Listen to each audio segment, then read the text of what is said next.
Bienvenidos a este nuevo programa del canal En el Nombre del Padre. Esta es la segunda parte del video sobre Perú. Hoy día la pregunta es, ¿la guerra del Pacífico ya se olvidó? Aprovechamos de agradecer a todos los que participaron, dieron like y comentaron en el video anterior de Perú. Y los invitamos a suscribirse, porque tenemos que llegar a 1000 suscriptores, y por supuesto también darle like a este nuevo video del canal En el Nombre del Padre.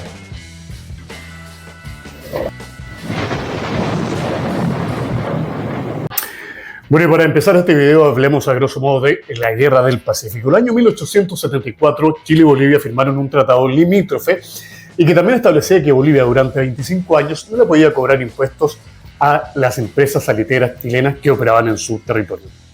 El año 1878, de forma unilateral, Bolivia cobra un impuesto de 10 centavos a las empresas chilenas, lo que provoca el reclamo del gobierno de Santiago. Evidentemente, el gobierno boliviano no tomó en cuenta estos reclamos, no quiso ir a un arbitrio internacional y lo tomó como un asunto interno. Es más, embargó y fijó una fecha de remate de los bienes de las empresas chilenas, a lo que el Estado chileno respondió con el desembarco de sus fuerzas en el puerto boliviano, en esa época de Antofagasta. El asunto es que el año 1873 Perú y Bolivia habían acordado, tenían un acuerdo secreto de colaboración mutua en caso de guerra.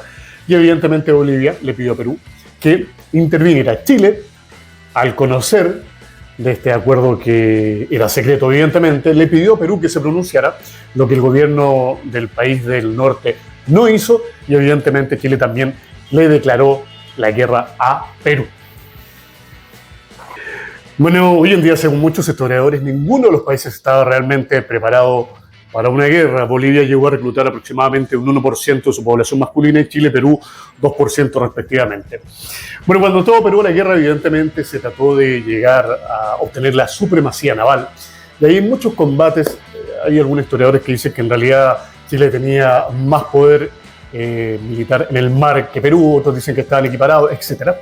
El asunto es que Chile logró la supremacía naval y en el caso del gobierno de Santiago, hoy en día se celebra el 21 de mayo como el combate naval de Quique, que curiosamente, como lo dice nuestro amigo historiador Rafael, también se celebra en Chile en este caso una derrota, pero sí ahí emerge o surge una de las figuras más heroicas de la historia chilena, que es Arturo Prat, que murió luchando en esa batalla donde se hundió la Esmeralda, en Iquique, 21 de mayo. Bueno, la guerra siguió evidentemente, los chilenos fueron avanzando, ocuparon Tarapacá y después posteriormente Arica y Tacna. Ahí también está, por supuesto, algunas fotos que nos manda del Morro nuestro amigo desde Perú. A la larga, Chile logra llegar, por supuesto, a Lima y ocupar Lima durante un buen tiempo hasta que se firma la paz. Ahí hay muchas denuncias, incluso salían en el video anterior, sobre los excesos, las salvajadas y otras actitudes, por supuesto, que cometieron los soldados chilenos en Lima. Lamentablemente, las guerras se trata de eso, la guerra es eso. Por eso hay que evitarlas a toda costa. Y la idea de nuestro canal de hablar de estos temas es esclarecer, conversar, pero en ningún caso tenemos, por supuesto, un ánimo belicoso. Ahora lo vamos a dejar con la opinión de nuestro profesor Rafael sobre si se ha superado o no la guerra del Pacífico, si esta enemistad sigue todavía, como lo vimos en muchos comentarios en el video anterior, acá en el Nombre del Padre.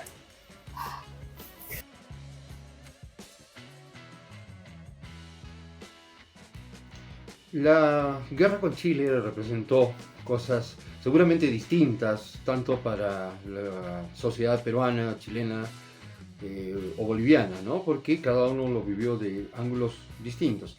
Y en ese sentido creo que hay dos temas que son importantes recordarlos, analizarlos. Muchas veces se dice que lo mejor es no hurgar en el pasado, dejar todo ahí y simplemente para adelante, pero justamente eso a veces es lo que no ayuda para construir un sólido, verdadero y eficiente proceso de pacificación, ¿no? Y de amistad. Obviamente ha pasado muchísimo tiempo de aquel hecho, pero hay secuelas que quedan porque se transmiten. Y más allá de un discurso político, histórico o de la narrativa de la historia a nivel escolar en cada uno de esos países, más allá de eso hay cosas concretas que sí es bueno considerar. Y uno de esos es el hecho de que Bolivia queda sin acceso al mar. Y aunque, si bien es cierto, como dice Carlos Mesa Gisbert, historiador boliviano de reconocida trayectoria y también expresidente de este país, no se puede atribuir todos los males de Bolivia a la pérdida de su acceso al océano, por supuesto que no, pero sí afectó definitivamente, innegablemente, y aunque se le ha intentado dar salidas diplomáticas a este asunto, no se ha hecho hasta el momento. Tenemos ahí un tema pendiente que es urgente subsanar para poder realmente sobre eso construir una verdadera paz.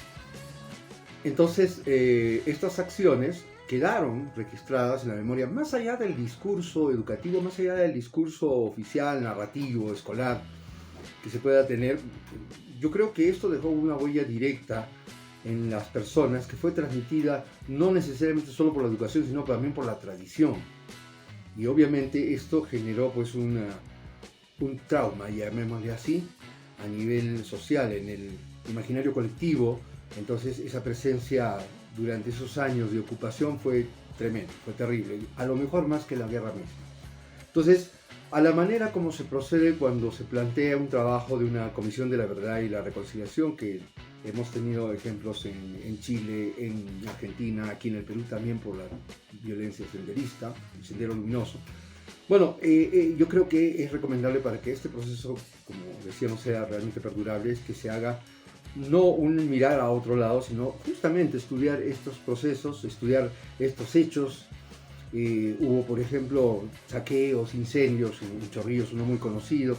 En el Callao se mandó a fusilar a una compañía de bomberos, básicamente integrada por ciudadanos italianos radicados en Lima, por querer apagar los incendios que la tropa había causado, ¿no? Entonces todo eso debe ser estudiado, debe ser reconocido y procesado para sobre eso marchar, pues sí, efectivamente, sobre un verdadero proceso de paz, partir por ahí, ¿no? Por el reconocimiento de todos estos hechos, escuchar a todas las partes y sobre eso cimentar la paz. Bueno, y ahí estaba la primera parte del comentario de nuestro amigo Rafael, que es abogado y también profesor de historia desde Arequipa, Perú. Bueno, de acuerdo en varios temas en que evidentemente Perú perdió la guerra y ver ocupada tu capital por una nación extranjera debe ser una herida y un dolor que se traspasa de generación en generación, tanto en la educación formal como informal. Culturalmente debe penetrar muy profundamente. Evidentemente, los soldados chilenos, estamos hablando en el año 1879, 1880, hace muchos años atrás, cometieron muchos crímenes, muchos actos salvajes que son propios, lamentablemente, de la guerra. Por eso hay que evitar siempre a toda costa la guerra. Este canal no es un canal belicista, evidentemente lo que tratamos es de tocar estos temas, ver la realidad, ver la verdad y tratar de evitar siempre un conflicto armado integrando a los países. Ahora, una cosa sumamente importante para la integración regional entre Chile, Perú, Bolivia, Argentina, que también está metido en este cuento, es la estabilidad política. En los últimos años en Perú, lamentablemente, no ha tenido estabilidad política. Presidentes procesados, presidentes presos, incluso uno que lamentablemente se suicidó. En el caso de Bolivia ni hablar, y Argentina está pasando por un proceso quizás esperanzador, pero que no estará exento de muchos problemas. En el caso de Chile, que tenía mucha estabilidad política y un gran desarrollo económico comparado con sus vecinos de la región, el año 2019 con la insurrección puso en jaque nuestra estabilidad tanto económica como política y aún no logramos recuperarnos del todo. ¿Es importante la integración en nuestros países? Absolutamente. Pero también es importante conocer la verdad, revisarla, entender, como decía Rafael en el video anterior, que era otra época, fue otra época, y que evidentemente muchas cosas que pasan en la guerra son indeseables y por eso hay que evitarlas. Ahora, ¿cómo seguimos adelante? ¿Cómo llegamos a un proceso de integración económica, cultural, política? Eso es lo que hay que plantear de aquí en adelante. Sigamos con el comentario de nuestro amigo Rafael desde Arequipa.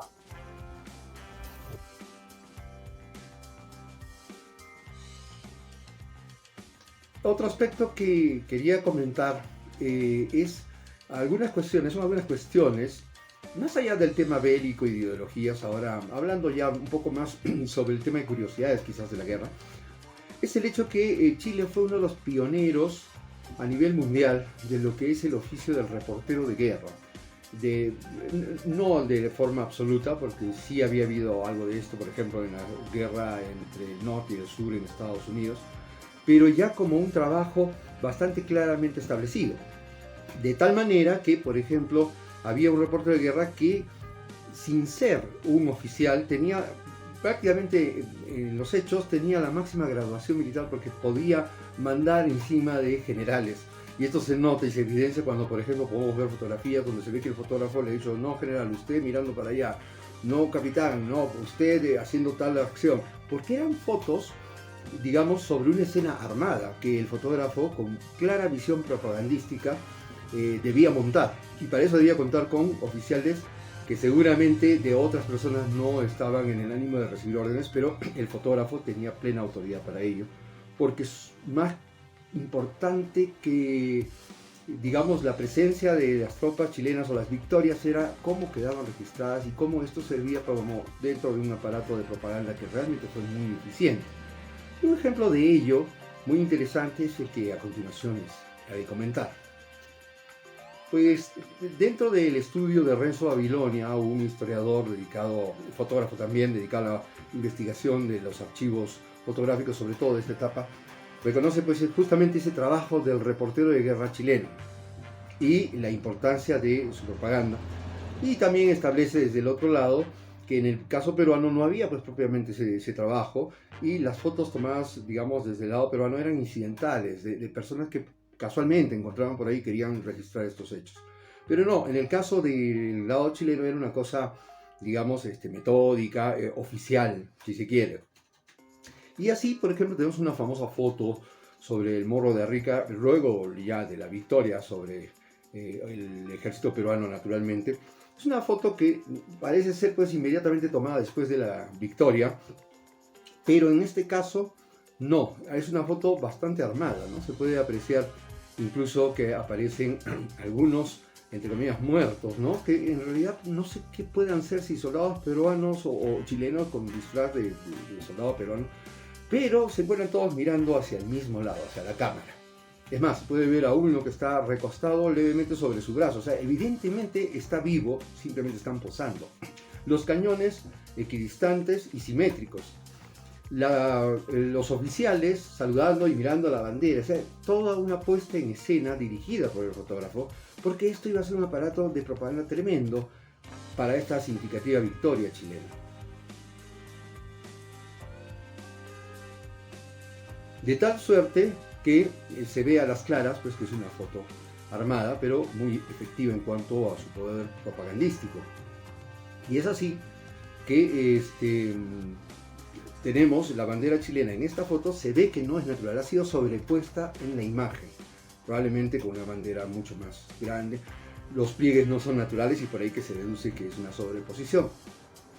Pero un poco a lo que vamos es que esto es pionero y no me parece tan casual, ¿no? Al analizar lo que fue después, más que la Primera, la Segunda Guerra Mundial, por el lado del bando norteamericano. A mí me parece que hay un estudio sobre lo que fue la estrategia chilena y aplicado en este caso a la guerra. En este caso nuevamente hablamos de una guerra en el Pacífico, pero nos referimos a esta otra en la Segunda Guerra Mundial, cuando vemos la foto de Iwo Jima y estos soldados, y luego sabemos que realmente el monte Iwo Jima fue tomado de una forma quizás no tan estéticamente hablando tan perfecta.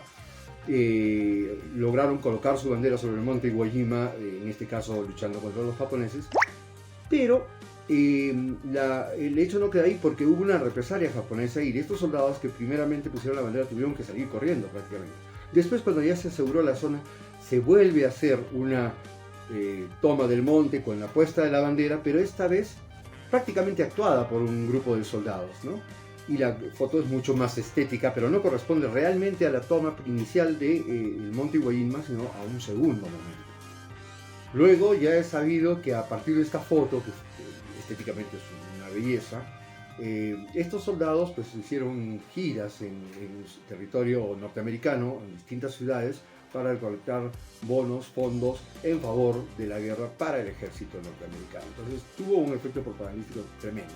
Pero uno ve la foto de Arica y esta, y no parece pues tan casual. De hecho, no creo que sea casual. Yo creo que ha habido un estudio de lo que fue la estrategia chilena en cuanto a propaganda para luego ser replicada en Norteamérica.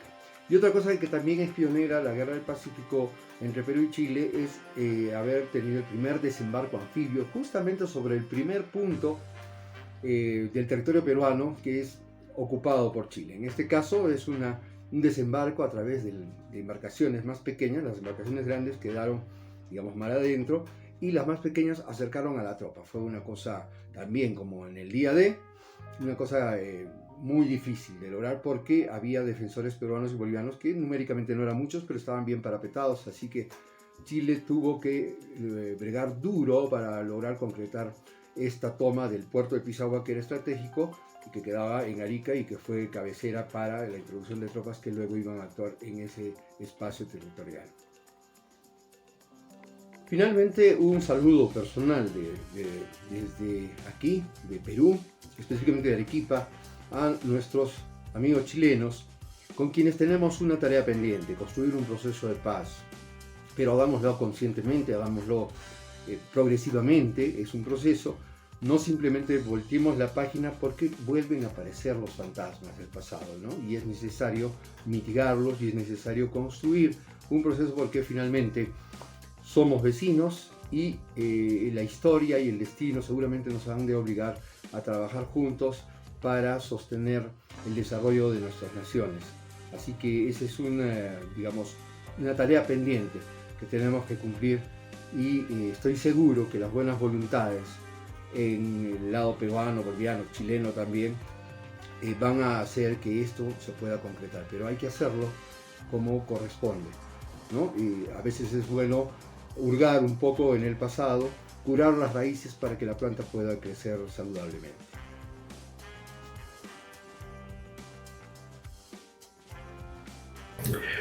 Muchas gracias, Rafael, por tu aporte a este canal en el nombre del Padre desde Arequipa, Perú. Bueno, dos cosas interesantes que dice Rafael, que tiene que ver con que Chile hizo el primer desembarco anfibio de la historia, o uno de los primeros de la historia. Es decir, que Chile estaba innovando en estrategias militares, lo que lo llevaron también a poder ganar la guerra con un país más grande, y en esa medida creo que era más rico que Chile. En segundo lugar, también la campaña publicitaria, esto de las fotografías preparadas, etcétera, que en el siglo XX fue tremendamente importante para la guerra, el marketing de guerra, la publicidad, y también hoy en día. No se olviden que la Segunda Guerra Mundial Estados Unidos no quería participar en la guerra. La mayoría de las personas de Estados Unidos no querían participar en la guerra hasta que Japón bombardea Pearl Harbor. Ahí Estados Unidos entra a la guerra, la gente empieza a reclutarse y cambia la historia. Por eso es sumamente importante la campaña publicitaria para la guerra, las campañas de marketing, las fotografías, etc. Lo más importante, en definitiva, es evitar un nuevo conflicto, sanar las heridas y llegar a un acuerdo que sea totalmente definitivo. Evidentemente, durante los años 70 hubo un intento de agresión de Perú hacia Chile. En Perú, evidentemente, había una dictadura, en Chile también.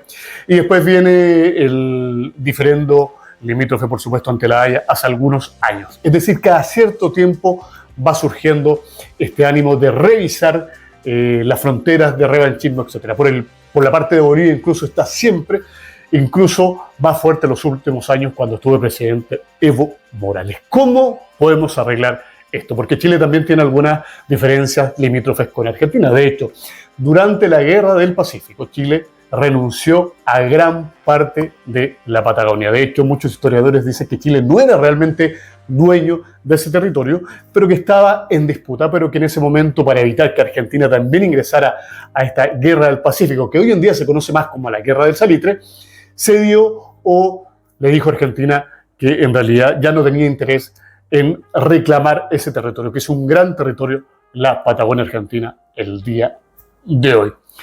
Te invitamos a comentar siempre con respeto fundamentos sobre este tema. Y ahora vamos con la conclusión de la Guerra del Pacífico, segunda parte así olvidada, o la Guerra del Salitre, acá en el nombre del Padre.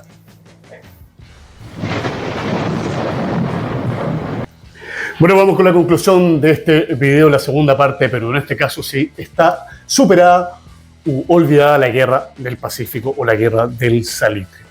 Evidentemente las guerras nunca son buenas, suena majadero, pero en la realidad siempre hay costos y todos pierden algo en la guerra. Han pasado centenares de años desde la guerra del Pacífico o del Salitre. Quedaron heridas, Bolivia perdió territorio, Perú perdió territorio, Chile renunció a territorio en el sur, que en este caso es la Patagonia. Evidentemente, en el pueblo peruano, a través de la educación formal e informal y de generación en generación, se han traspasado en algunos casos el dolor de la ocupación chilena de Lima, y eso es absolutamente entendible. ¿Era necesario ocupar Lima? Probablemente con razones militares sí, y otros dicen que no. En el video anterior, que tuvimos cerca de 400 comentarios o más, muchos hablaban, por ejemplo, de que Perú se estaba armando para recuperar Arica y, por supuesto, la otra parte que perdió.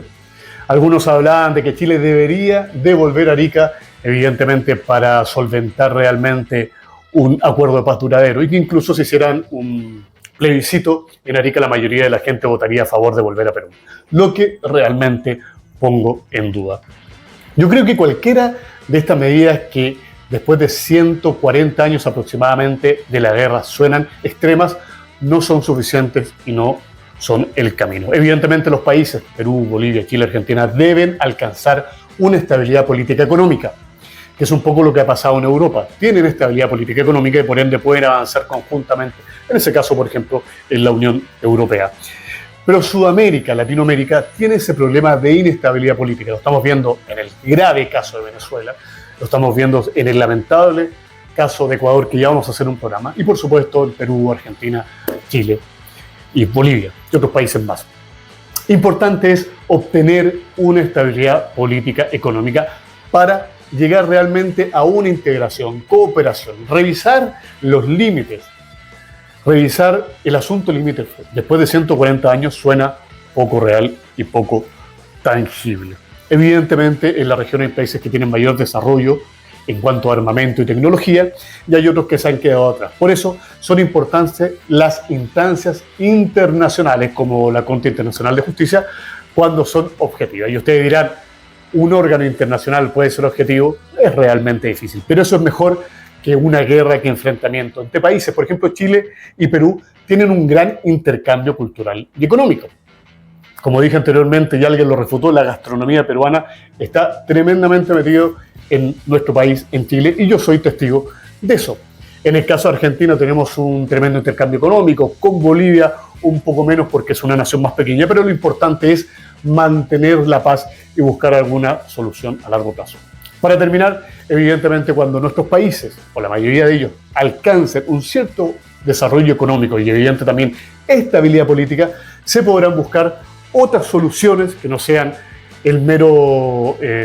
la mera revisión de los límites fronterizos entre países. Por ejemplo, bueno, y así terminamos este programa en el nombre del Padre, hablando sobre la Guerra del Pacífico o la Guerra del Salitre.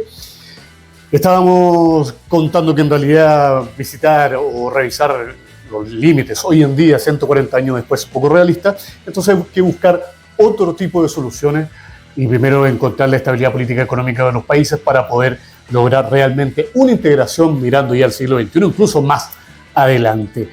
Países como Chile, Perú, Argentina, Bolivia tienen un grave problema con la inmigración ilegal hoy en día que podrían tratar en forma conjunta, pero debido a divisiones o a problemas no se hace de esa forma. ¿Qué opinas tú?